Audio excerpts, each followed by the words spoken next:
ওইখানে যদি আগুন লাগে ওইখানে, আর এই ছোট বাচ্চাটা যদি ওইদিকে হাঁটতে হাঁটতে যায়, তো সে যদি এক কদম করে হাঁটতেই থাকে, কেউ যদি তাকে বাধা না দেয় অথবা সে যদি না ফেরে, তাহলে প্রতি কদম সামনে যাচ্ছে মানে কোথার দিকে যাচ্ছে। তাই হইতে পারে বাবা বাধা দিল না, মা বাধা দিল না, সাহস করলো না, তোমার এই গাউরা চুল দেখা, তোমার এই চেহারা সুরতের কথার ঢং দেখে বেশি কথা কইেন না, হুদা বেন বেনান, তোমার এই গাদ্দারি কথা শুই না হয়তো বাপ মা চুপ হয়ে গেছে যে যা পিছে দিয়ে ফিরতার কয় বাদ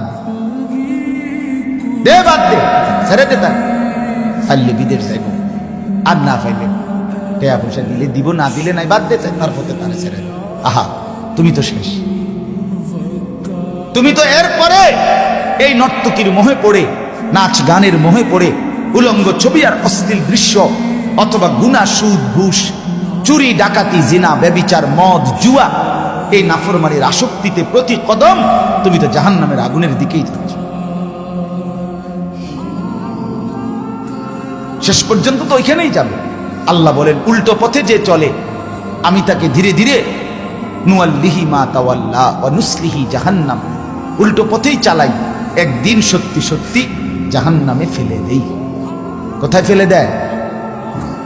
এই জন্য আবারও বলছি, আমার প্রথম বক্তব্য, মূল বক্তব্য আজকে এটাই, আমরা হায়াতের কদর আর ফিরবেন না। এবং প্রত্যেকটা মানুষ, আমিও আপনিও, জওয়ানরাও বুড়োরাও, এই হায়াত ভিক্ষা চাই। সময় সময় একটু সময়, মাওলা দেন না, মাওলা দেন, একটু সময়, আবার দেন, আমার দেন, বড় বেশি ভুল করে ফেলেছি, দেন না মাওলা একবার।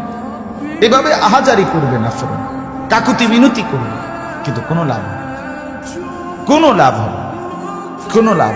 নাফরমান হিসাবে কেউ নিজেকে বুদ্ধিমান ভাববেন না।